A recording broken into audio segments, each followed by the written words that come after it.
Let's cut to the chase, have an honest conversation, and develop real answers. As a matter of fact, with Andrew Cuomo. Hello, and welcome back to As a Matter of Fact. I'm Andrew Cuomo. When I was in government, I would talk about the doctrine of constructive impatience. Constructive impatience was the concept of actually pushing to get to a result, to finish something, to close, to complete something, to accomplish something. Obviously, it was a doctrine that I made up myself. But it made the point that government bureaucracies are slow and they are risk adverse. Legislative bodies' instinct is to do nothing that would upset anyone, right? The old legislative adage, he who does nothing wrong. Don't create disruption. Don't make people unhappy. But when you go to make big changes, big reform, by definition, it is going to be disruptive to society. And between the government bureaucracy being slow and the political process being risk adverse and being protective where they don't want to make anyone unhappy, the net result of that is that very little progress is made. And that's the ultimate failure for government, for politicians, for society. Now, I won't sugarcoat it. It is pushing a stone uphill, but it can be done. And we proved that in New York. You can pass new laws. You can create new civil rights. You can tackle big infrastructure problems that people believed were impossible. You can build airports that they told you couldn't be built. You can build bridges they said couldn't be built. You can knock down cultural barriers that people thought were insurmountable for decades. But it takes a functional government. It takes energy. It takes elected officials who are willing to take the risk of change. And it takes a mobilized electorate. It takes people to push the politicians to make the change. Now, this is not what we learned in high school civics, right? High school civics said the politicians lead. No. Today, the way politics works is the people lead and the politicians follow. The politicians are weather vanes. They're waiting to see where the people are going. They're following the poll. And when the politicians see that the wind is blowing to the left, they run to the left. And when they see the wind is blowing to the right, they run to the right. Now, I feel like there are problems that we see coming clearly, but we are too slow to respond. There was a video clip the other day of people standing on the beach watching a large wave that was coming from a tsunami, and it was approaching the beach. And they were standing on the beach watching this wave. When they finally realized that the wave was actually virtually upon them, they turned around and they started running away. But it was too late. There are many waves that are coming our way. We have the crime wave coming, especially in urban America. We have the next COVID wave or next viral wave coming. We have the distrust of government wave. We have the anti-Semitism wave. We have the racial tension and cultural division wave. We have the distrust of the media wave. But there is literally one large wave that we have been watching for a long time, and we have been talking about for a long time. And I fear it's getting closer and closer to the beach, and we are running out of time. And that wave is the wave of climate change. This is no longer a political debate. Those days are over, whether or not there is global warming or climate change. In fact, I think we've gone the other way. I think it is now so common to see extreme weather that we have fallen into a false sense of complacency. Extreme weather events seem to happen every week. Maui was on fire this week.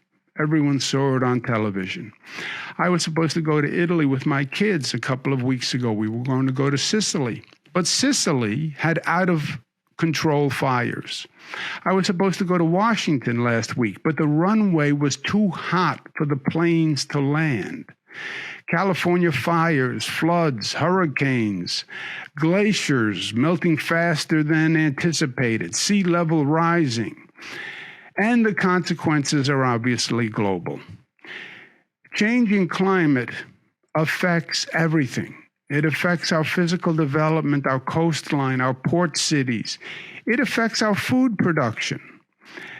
The next generation of viruses and bacteria literally can be created by climate change. It's shifting the entire ecosystem. So, 2 questions. How bad is it really? And is it too late? What is the true horizon over the next 50 years? And what do we need to do to avoid it, or at least ameliorate it? I'm not so worried about my lifetime. I am worried about my children's lifetime, not to mention their children's lifetime. And I think our rate of change, our rate of acknowledgement is too slow for the magnitude of the problem. But luckily, joining me today is a person who really knows what they're talking about on this topic, marine scientist and a climate expert, Dr. Deborah Brosnan. Dr. Brosnan works worldwide to create innovative solutions to environmental and climate risks that support ecosystems, businesses, communities, and governments. The doctor focuses on not just saving the planet, but saving the people on the planet, which is the right focus. She has a highly sought-after expertise. Dr. Brosnan has testified before the U.S. Congress on the integration of science and policy. She's represented various Caribbean governments in the UN General Assembly. She's the president and founder of Deborah Brosnan and Associates, as well as an adjunct professor of biology at Virginia Tech University. So she's been very generous and kind to take some time with us. Good to be with you, Doctor. Thank you for inviting me. It's a real pleasure to be with you. So, Doctor, you heard my opening statement. Climate patterns, they're changing faster than ever before. It has tremendous impact on every aspect of our society, our infrastructure. At this rate, at the current rate of change that we're seeing that seems to be accelerating, what are we looking at over the next, let's say, 50-year horizon? First of all, I really enjoyed your introduction, and I loved your metaphor of the tsunami wave. I've worked on tsunamis, and I think your comment of standing on the shore, watching the wave come in. And one of the things that we have done before is we've said to scientists, are you sure it's a tsunami? Are you absolutely sure? And now we are absolutely sure. So the question is, what are we looking at and what can we change? We're looking at tremendous changes in the next, I would say not even 50 years, but in the next 5-10 years. And by 50 years, we will not be the same planet. We will not be the same society as we are today. You mentioned earlier that you're not so worried about yourself. You're worried about your children and your grandchildren. I think we're all worried about our children and grandchildren, but we should be worried about ourselves. This is not something in the future. It is affecting you. It's going to affect your friend. It's going to affect grandparents and great-grandparents. So all of us are in this together. It really is a multi-generational issue, and it's a problem we have to be solving for everyone. What if you had a magic wand, doctor, and you were in Washington and you could wave that wand and actually get things done? Where would you start? What's the top priority? The top priority are the most vulnerable people in the U.S., and there are many communities, particularly coastal communities, particularly communities living in areas that are vulnerable to natural disasters. And you mentioned California. California is a great example. New York City is dealing with huge heat waves that are affecting many of the citizens. People living along the coast that are subsiding, where we're seeing rising sea levels. I would focus on those communities and say, what can we do today to engage them and make them more resilient? Because there is action we can take. We're just simply not taking it. We're not taking it at the scale we need to be doing it. Because what will work for a community in Florida may also work for a community in Georgia, may also work for people living out on Long Island. So getting together, finding those solutions for the most vulnerable communities, and that affects millions and millions of people. These are not small areas. And taking targeted action there would have a huge impact. Give us an example. What would you do in a place like Florida, Miami? What would you do for New York, Long Island? So Florida, Miami are facing two issues. One, we have rising sea level rise and flooding, and then we have a higher risk of storms, that leads to storm surge, but also a higher risk from hurricanes. And we know that even up as far as New York, the frequency of and intensity of storms is likely to increase. So what should we do right now? We should say, what are the risks? Well, we know the risks. The science has been done. What are the actions we can take, whether to stabilize our seashores using nature-based solutions or a combination of engineering and nature-based solutions? Invest in that infrastructure. It also creates jobs and training for people. So it's a win-win for everybody, and start to get those done at scale. That is one level that we could do. Secondly, if we look at New York City, for instance, New York City has been facing huge heat waves, and that, like many cities, those heat waves are likely to continue. For many communities, they don't have cooling trees. We have a lot of concrete. We can change the concrete into bioswales. I noticed parts of Queens were doing that. Literally start to do that. Take that action immediately. Again, that action has immediate effects, positive effects. It's positive for the community. It brings the community together, but it also creates jobs because you have to do this work and then you maintain it. So those kind of efforts can be done. They can be done today. We don't need to do more science to understand them. We just need to do it. The first set of issues is going to be increased storms, increased extreme weather from the warming of the ocean, especially affecting port cities, right? Coastline, that's what you're focusing on? Yes. Mm-hmm.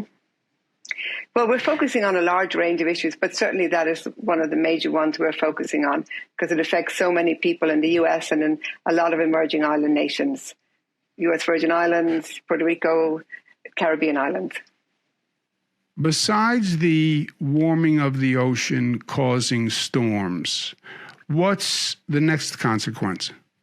So the oceans absorb probably about 90% of the excess heat that's as a result of climate change has been absorbed by the oceans. But this is not something they can do in an unlimited way. Had we not had healthy oceans, we would be 90% hotter. That's another way to look at it. So the consequence of a warming ocean means that our coral reefs are dying, that our fisheries are changing, that the sort of fish stocks and the location of fish that fishermen have relied on for generations are moving. For instance, on the West Coast, we saw salmon moving up the Pacific Northwest and into the Arctic. Now, rising tide it's not always bad news because there's some fisheries developing there. But for communities that have relied on a stable ocean, stable fisheries, a stable economy, that is all changing. Coral reefs are important to communities around the world, particularly of Florida, because a coral reef, a healthy reef, will break 95% of a wave energy, vastly important for tourism, and of course, again, for fisheries and recreation. As we lose those reefs, we lose all of that, all of those services that nature provides us, but communities lose their economy. And culturally, they lose a huge connection that they had to nature, because all of us have a sense of place. And what's happening with climate change is that sense of place is changing and people are losing that security and safety in the sense of place. And that is vitally important to people's mental health. And so we have to consider that our actions are also helping this aspect of people's lives. And that is crucial. Fisheries will move with the temperature changes. I know that fish often migrate by temperature. So we can anticipate fisheries moving to different locations. No one is there anything more dire than that? Is anyone suggesting large-scale die-offs for fisheries with this rate of temperature change? Yes, well, we're seeing many more dire predictions. One is that the oceans warm so much and temperature increases, so that the oxygen levels are not the same, that fish literally cannot survive, that they can no longer spawn, and their traditional spawning grounds will no longer be suitable for fish to survive. The other thing that we are seeing a lot more in the scientific press, but also coming out in the media, is that this Gulf Stream, this huge surface current, we know it off the east coast of the U.S., it comes up the U.S., it flows across Europe, keeps Ireland and as parts of Northern Europe ice-free, that current is beginning to weaken because of melting ice and because of the changes in salinity. Now, if that huge conveyor belt of ocean currents, of ocean larval distribution, of temperature distribution begins to weaken and change, then that will have major consequences on an ocean-wide scale and on a global scale for countries living there. Now, I will be honest, I do not anticipate that happening anytime soon, but the rate of change in that current is faster than we've seen before. So one of the things that scientists have been surprised about with climate change is not what happens, but how quickly it's been happening. Part of what we're talking about now is how to remediate against the danger of change. How are we doing all these international efforts, all the conferences, all the United States activities? How are we doing in terms of actually changing policies that will reduce the damage rather than just manage the damage? I think we're moving very slowly on changing the policies. And then the policies that are changed, we're sometimes moving even slower and taking those into action. On an international level, we just saw a wonderful treaty to protect the high seas. But that took over 22 years to come into law. That's a phenomenal amount of time. So back to your point that you made earlier, governments and international bodies can be risk averse, and there is so much debate that year after year the same debate happens. So we are moving more slowly than we need to be moving. I think that the consequences now are beginning to bite so hard that we will start to see, I hope, a change in policy. But again, back to your point, government is not going to be the driver in this. It would be great if it was, and I think many of us came into the policy world, believing that government would lead and lead quickly. What we're seeing, and I think what's the reality, is that people are being impacted. And because people are being impacted and their jobs are being impacted, corporations are being impacted. And corporations are listening to people saying, we don't know if we can live here. We're suffering in this way. We need some changes to be made.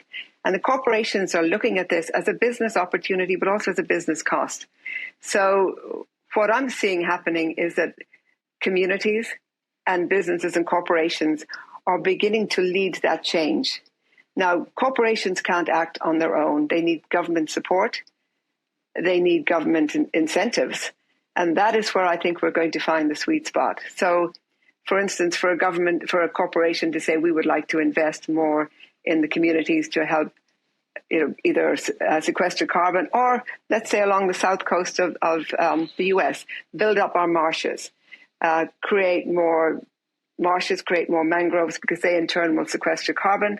They will act as buffers against rising sea level and against storm surge, and our corporate factories will be more secure and the jobs will be more secure.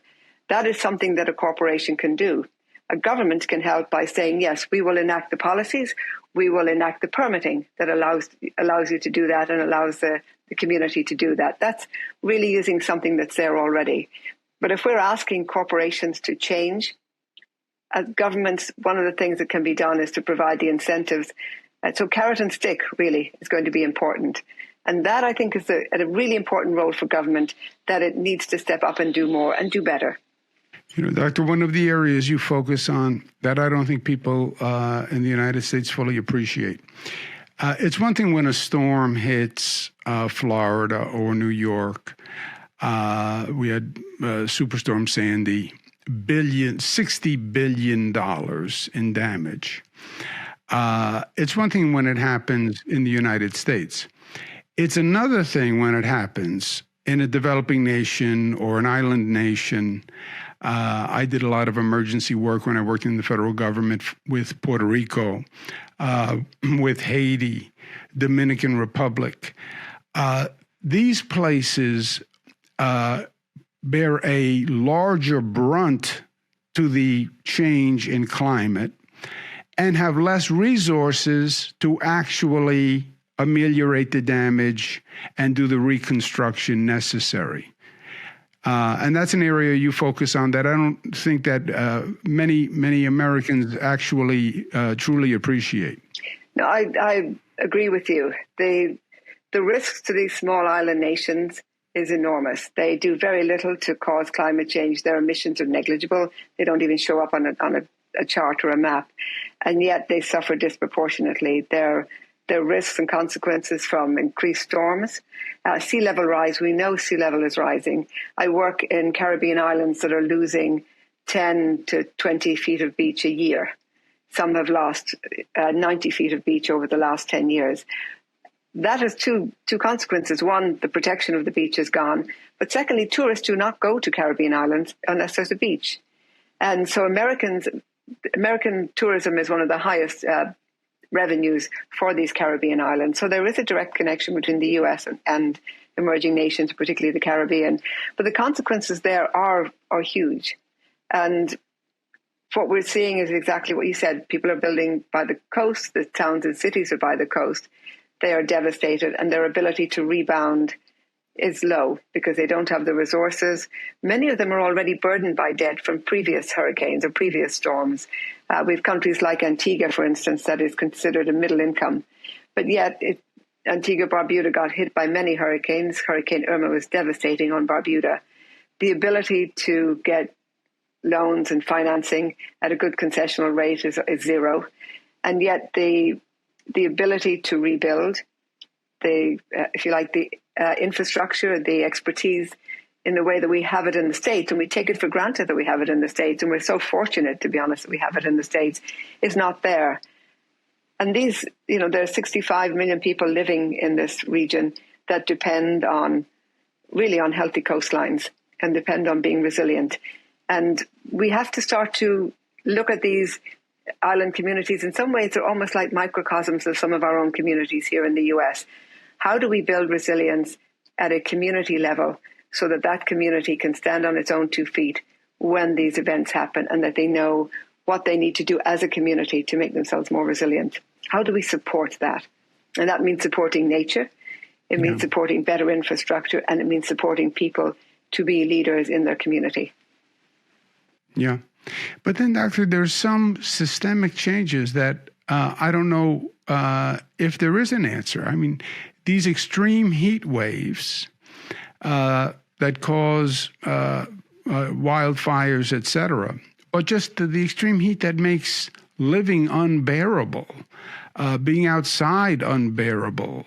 Everything has to be air conditioned. That seems to be increasing at a very high rate. One of the things that it's very important for people to realize is that the train has left the station.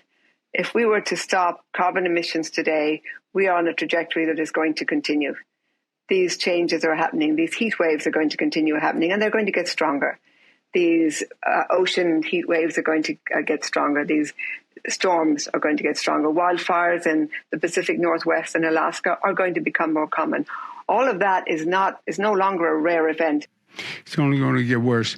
It also seems that every time they take a measurement, they come back and they say it's getting worse faster than we thought. The glaciers are melting faster than we thought. The seas are warming faster than we thought. But it seems like that is the continuing pattern, that we continually underestimate the rate of change. Yes, we do. And I think there's two reasons for that. One, scientists, maybe a little bit like politicians with their data, scientists are risk averse. When a scientist makes a statement, we like to be, if we're confident about something, we like to be what's called 95% confident. We have a 95% chance of being right about what we're saying. Now, that's a very high burden of proof on the scientific community.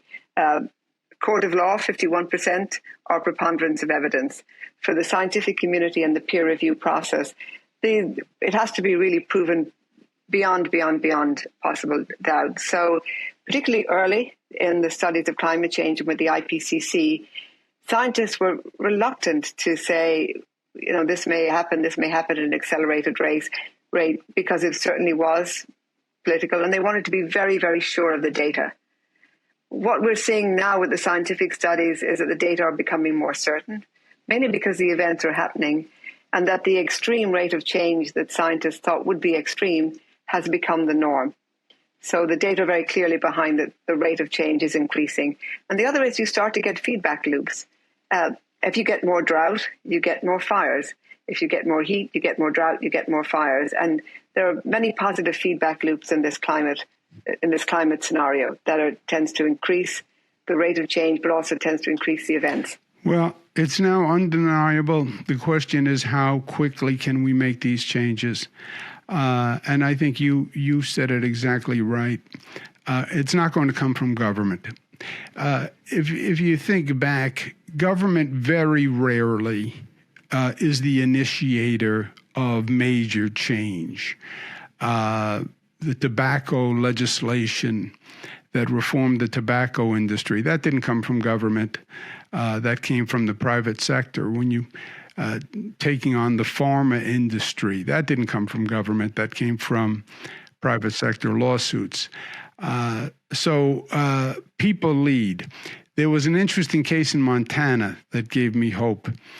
16 young plaintiffs brought a lawsuit against Montana for not considering the consequences for some of the industries that were developing, and they won the lawsuit. I think it's going to be the young people who are going to lead us on this one, and that's normally the way. I totally agree with you. The Montana lawsuit was a huge victory, and I think a surprise for some people. I hate to see change through litigation and lawsuits, because it brings its own issues of conflict, to be honest. But I do think that we're going to see more of it. We're going to see more change. Like you said, it happened with the tobacco industry. Everybody knew the data were out there. And even with climate change, let's be blunt, the oil companies did some of the best science on climate change very early in the 70s. They invested in the best science. They invested in the best scientists. They had an opportunity to make the changes. They didn't. And now we're facing these issues. But the science was there. And what's happening now is this young generation. And I'll be honest, they totally inspire me. They get up in the morning and they're like, we want a better world. What do we have to do? Do we need to file a lawsuit? We'll file a lawsuit. Do we need to go out and change how we're ordering our food? We'll do that. Do we need to talk to scientists and learn more and take action? Well, we'll do that. And they just do it as a normal day.